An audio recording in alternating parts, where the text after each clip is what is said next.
This is my 1987 BMW 325 that I am turning into my first drift car. Now, I've done a lot of work on this car so far. It's got an angle kit, it's got a handbrake, it's got a steering wheel, it's got seats eventually, it's got most of a body kit, and it's got an engine that's in my shed. But what we're doing today is actually very exciting. I'm finally fitting the JDM Southern Ways wheels that I've gotten. I've had these wheels for about 2 years, and it's time to finally fit them on the car. So I got some adapters. We're gonna take these old lug studs off and get started. So these are the wheels in question. They are Southern Ways Glide 2 by Epsilon. They are 15 inches by 7.5 inches wide with a -9 offset. It's a pretty aggressive spec for an E30. But there's one big flaw with these. They are 4x130, and if you know anything about cars, you know that that is an awful bolt pattern. It's really only for air-cooled Volkswagens.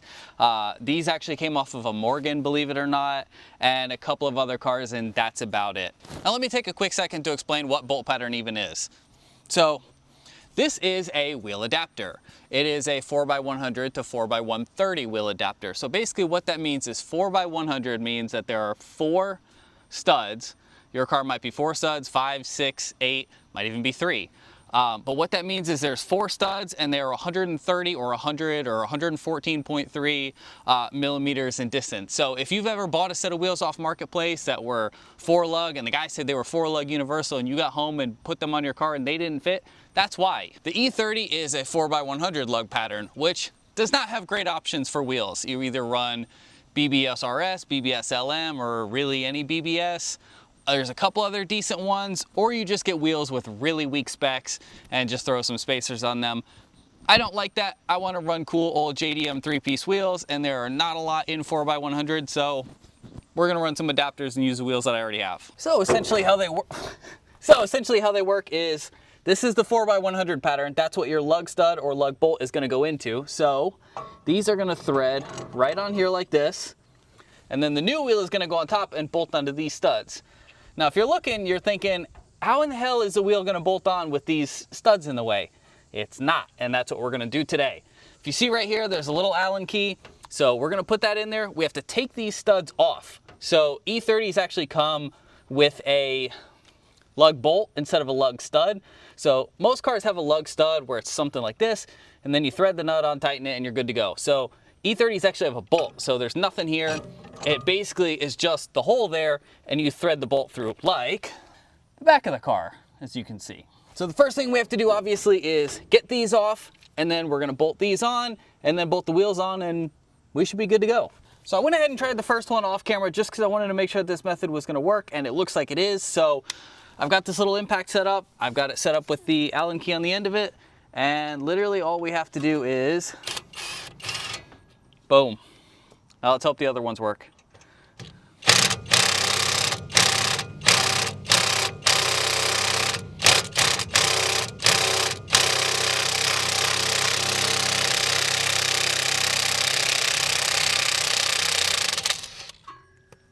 Not even close. Well, that one ain't going.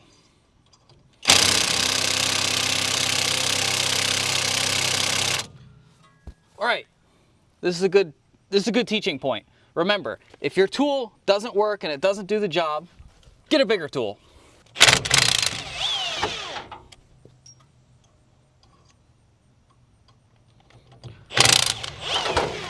Oh, fuck, me bumper fell off. Okay, now that the bumper and the lug studs are off, all we have to do is find the actual lug bolts that I have that I believe are in the shed, get the adapters put on, and bolt the wheels up. So I've got my lug studs here, and now's the easy part, just bolting it up.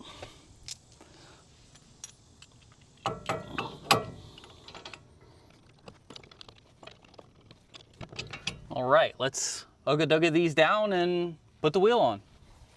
I'm only joking, I'm not gonna ugga-dugga these. I don't want them to get stuck.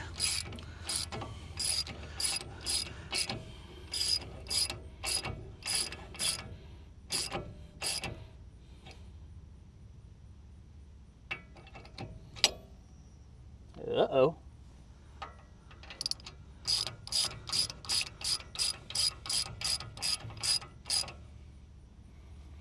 Oh. All right,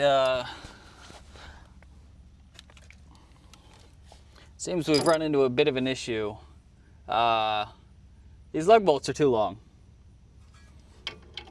Let me do the other ones and just double check, but I mean, we can still put the wheel on and kind of see how it looks with the caveat that they're not all the way threaded on, unless they're just stuck. Well, could be. Oh, actually, there's more to go. It's still not enough, although that doesn't look like the right one. Okay, let me actually just keep going for a minute. Maybe I will ugga-dugga it and see what it looks like.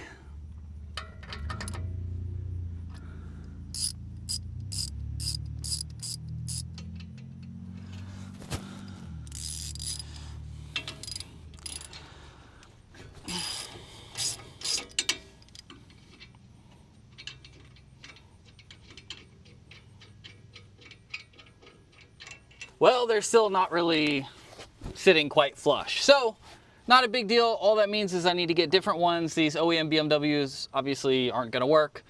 Lesson learned.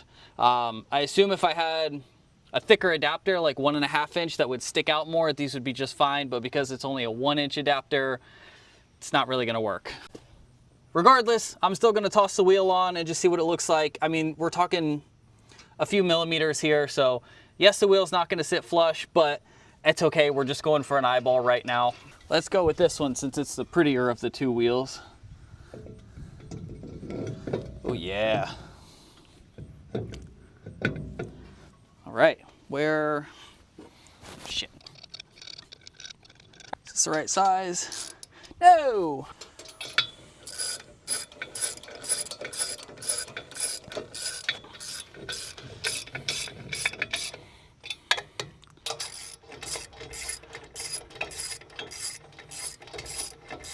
So one of the things I was worried about with these wheels fitting is the angle kit that I'm running. So it is a drop knuckle style of angle kit, which basically means that the angle kit itself drops below the steering knuckle that's right below the coilover.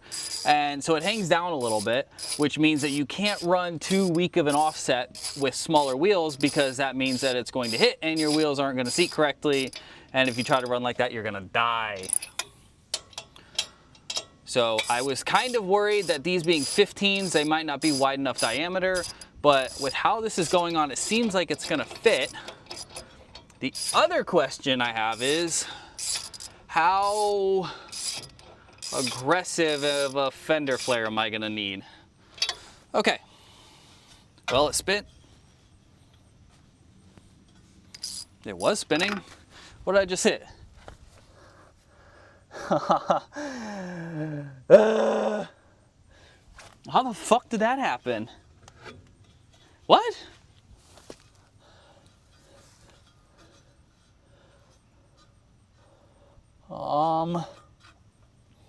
Okay. That's concerning. Let me bring you over here so you guys can look at this. As you can see, right now it's clearing. But it's clearing. Now, I went to go spin the wheel and it stopped. It's hitting. Why is that? Let me back up, see if you guys can see this on camera.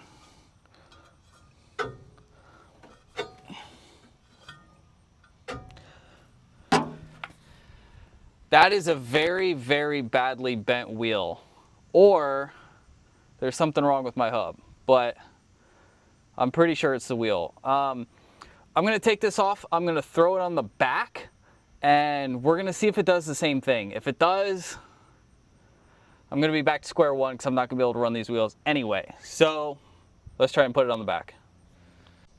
Actually, I just had a thought. Remember, I only put 3 bolts in. I tightened this all the way, and I'm thinking maybe it tightened unevenly, because that one's only got a little bit of threads. That one's only got a little bit of threads.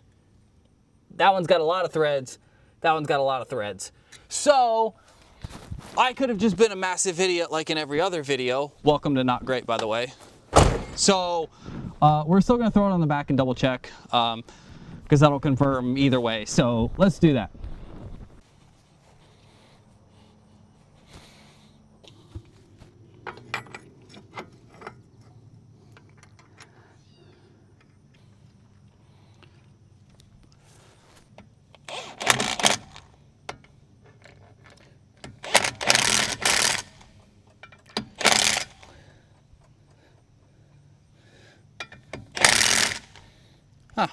Weirdly, those are actually pretty close to flush.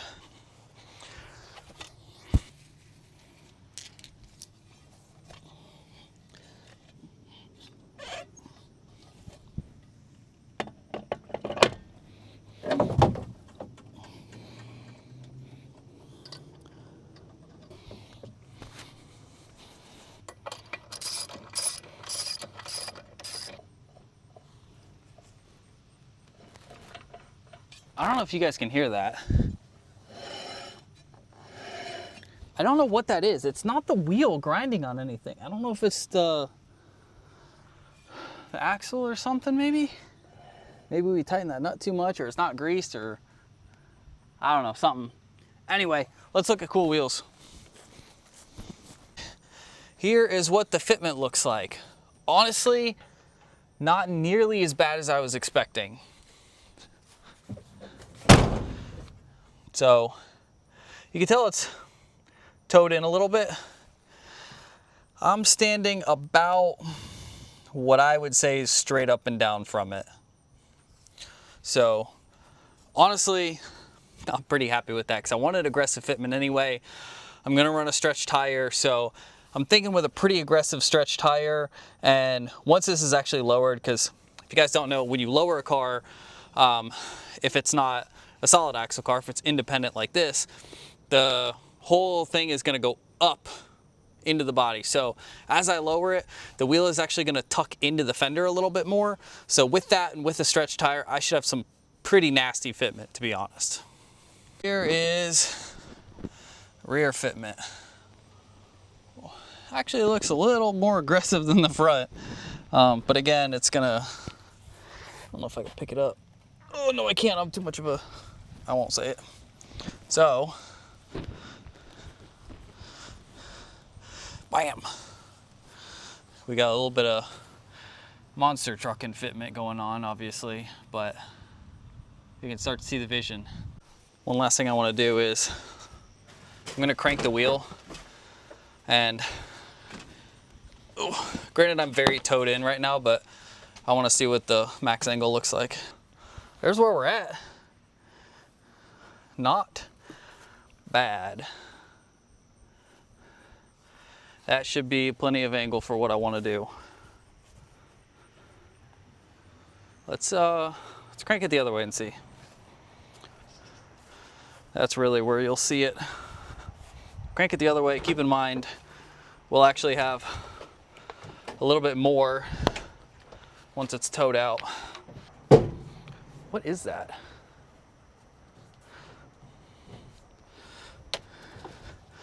Might just be everything kind of settling into place, you know?